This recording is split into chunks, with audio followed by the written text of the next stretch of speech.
Segundo livro do profeta Samuel, capítulo 23, verso 8.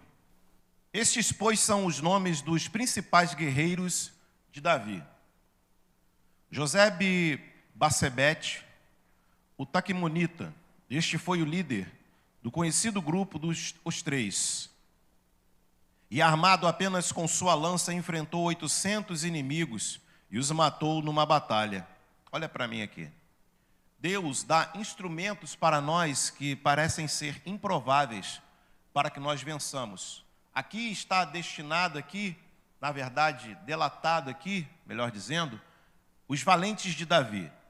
É bem interessante que quando Davi ele começou a montar este grupo de seus valentes, Davi não estava numa situação muito favorável. Davi, ele estava, aleluia, escondido. Ele teve que se refugiar, porque o primeiro rei, digamos assim, que Deus autorizou que Israel tivesse, ele estava agora perseguindo o que haveria de ser o segundo, o seu sucessor.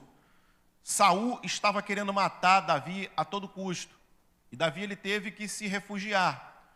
E não obstante a isso, ele teve pessoas que estavam aflitas, afortunadas, endividadas.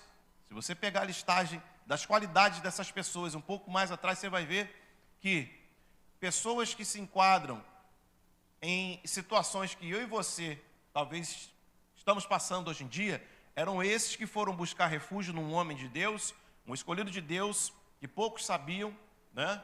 Que foi adjetivado como um pequeno, como um mancebo, como que estava lá atrás das malhadas cuidando de rebanho. Nem na casa do pai dele estava recrutado ali pelo próprio pai, pela própria família, né? Quando o profeta foi lá para ungir um dos filhos rei, nem ali na casa ele estava, ele foi lembrado depois. Então resta um ainda, né? Afinal de contas, o primogênito era belo, era forte, era grande, e era o primogênito, era mais velho, mas Deus confunde os sábios. Deus, ele é especialista em confundir aqueles que pensam que são alguma coisa. Ele usa os rabiscos que tem nessa terra para a glória e louvor de seu nome. Eu e você. Porque muitos querem aplausos, muitos querem ser visualizados, vislumbrados pela mídia, querem aparecer, quer like. Vivemos a região do like hoje. A situação hoje é seguidores. Mas Davi, ele não tinha seguidores, Davi, ele tinha perseguidores, pessoas que queriam matar ele. Teve um momento que Davi teve que se fazer até de louco para não morrer. Teve que babar, começar a se fazer de louco, se bater quando um outro rei, em outra situação, tá? Diferente disso aqui que eu estou falando. Teve que se fazer de louco. Deus dá estratégia, irmão. Se você quiser ser o valentão, a valentona todo o tempo, você pode morrer antecipadamente. O rei Davi teve que se fazer de maluco para sobreviver. Né? Olha a estratégia que Deus deu a ele. O rei olhou para ele: não, você é um doido, cara, deixa esse cara para lá, esse cara é maluco. Mal sabia ele quem era aquele que estava diante dele. Mas aqui, voltando para esse fato, para dentro desse escopo aqui, desse relato bíblico, pessoas que outrora chegaram-se até Davi para, posteriormente, montar seu exército, elas antes eram pessoas desafortunadas, igreja. Eram pessoas endividadas. Eram pessoas que não tinham credibilidade na sociedade. É bem verdade, se nós não tivermos cuidado, se nós não estivermos ilegais na nossa mente, a gente vai sempre procurar pessoas iguais a nós nesta situação, pessoas derrotadas. Eu vou te dar um exemplo.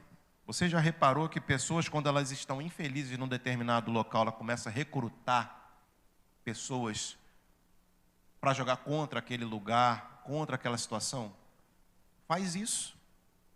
A gente tem que ter também visão humana, porque nem tudo é espiritual.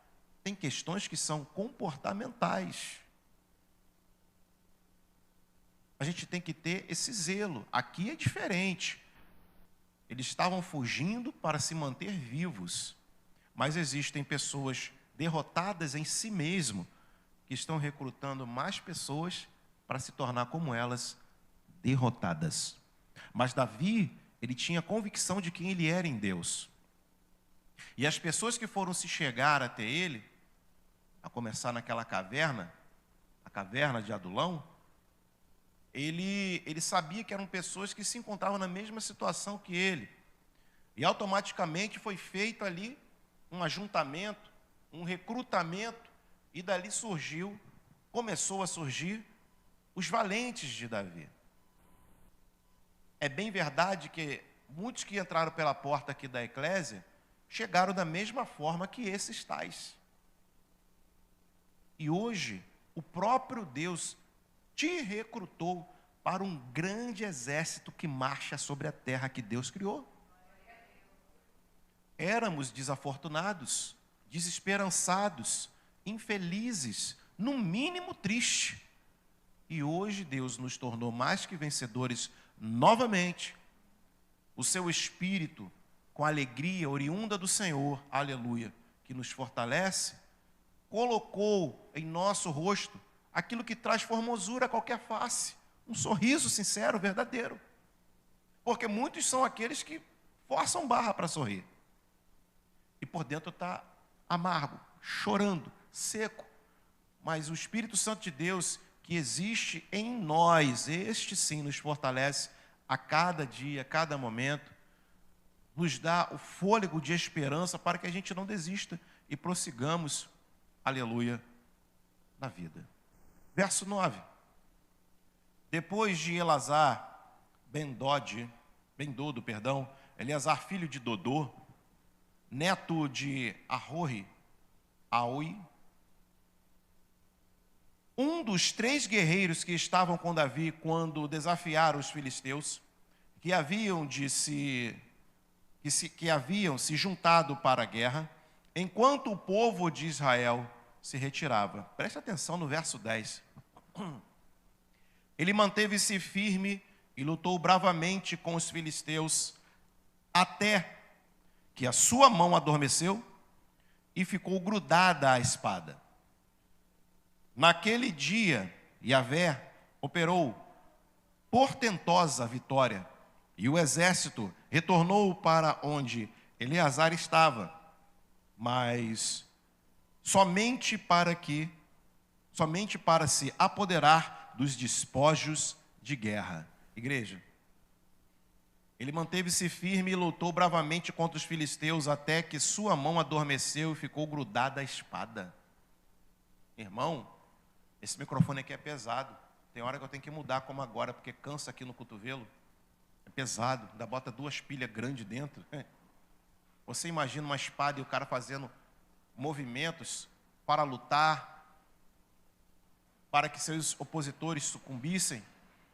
Eu já vi pregadores dizendo que a mão dele ficou grudada por conta de tanto sangue que ali, obrigado minha filha, tanto sangue que ele escorreu, verteu ali por intermédio daquela espada, e o sangue foi secando, coagulando ali, sangue de várias pessoas, e agarrou, grudou, mas nós lemos aqui que a mão dele ficou dormente. Irmão, há profundidade nisso aqui. A mão dele adormeceu, ficou dormente e travou, fechada na espada. Há situações que nós vamos fazer, nós estamos falando aqui de luta, estamos falando de morte, tá? Coisa séria, que a Bíblia retrata aqui. Irmãos, há situações que o que vai nos rodear serão difíceis, serão dificultosas, serão duras demais, aleluia, sim, aleluia, aleluia, porque nas adversidades nós amadurecemos, nos tornamos mais fortes, glória a Deus, aleluia. Irmãos, a mão adormeceu ao ponto de ele querer soltar e não conseguir, sabe por quê? Ele tinha que continuar lutando, mesmo com o braço cansado, mas a mão estava firme segurando a espada. Assim sou eu e você, irmão. Pode estar doendo, a gente pode estar chorando, a alma pode estar amargurada, cansada, pensando até a mente, pensando em desistir, mas não largue mão da espada, porque a espada hoje é a palavra de Deus. Mais cortante do que qualquer espada de 2 cortes, ou seja, de 2 gumes. Ela discerne os pensamentos e as intenções do coração. É a palavra que nos fortalece, é a palavra que nos direciona, que nos torna pessoas. Sim, não é só crente, não. Nos torna pessoas melhores, mais polidas. Deixamos de cometer estultícias por aí, como Salomão peleja contra e nos adverte contra, para que não cometamos tais atos. A espada ficou presa porque a mão adormeceu. Adormeceu. A palavra de Deus, ela tem que estar na nossa vida, no nosso ser, sem a gente sentir, como a mão dormente segurando o objeto que causava morte. Eu estou comparando mal, mas muito pelo contrário, de uma forma invertida, a palavra de Deus nos transmite vida, e vida com abundância. E da mesma forma, o nosso ser tem que estar amalgamado, misturado, junto, não tem mais palavra para usar. Aleluia. A palavra, a espada. Porque sem a palavra não iremos conseguir. Muitos irmãos, meu Deus, muitos são que estão sendo sucumbidos hoje, por falta da palavra, por falta da luz. Como diz em João, capítulo 1, vai dizer que Jesus era a luz dos homens e os homens o rejeitaram. Hoje nós temos o mesmo Jesus para nos iluminar através da sua poderosa palavra. E tem gente que não quer ser iluminado pela palavra de Deus. E estão sucumbindo.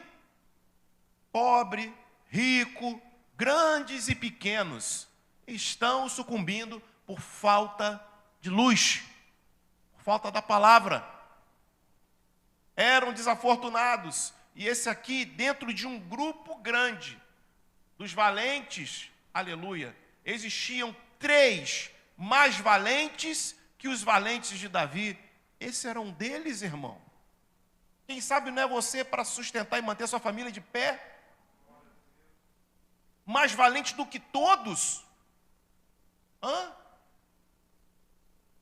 Será que você, na sua geração, não é o Jabes da sua família, que vai ser o mais ilustre entre a sua família, entre a sua parentela? O Jabes que vai ter a palavra certa, a palavra reta, e o momento oportuno para orar a Deus, e assim Deus fazer acontecer e multiplicar seus molhos, te abençoar e te livrar de dores. Será que não é você? Será que é só o seu vizinho? Será que é só o irmão que senta do teu lado, na frente ou atrás? Não, irmão. Depende de mim, depende de você. Não largar a mão da espada. Hoje a espada que tem em nossas mãos não é para nós matarmos mais ninguém.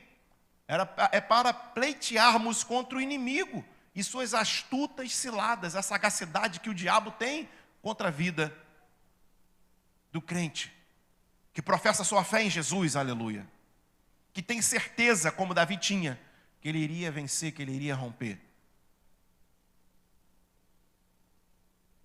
Nessa manhã, irmão, eu quero te alertar. O inimigo, ele quer te parar. Ele quer me parar. Ele quer destruir a nossa família, é papel dele. Matar, roubar e destruir. A situação pode não estar favorável na tua família, mas que a tua mão e a minha fique dormente e não larguemos a espada.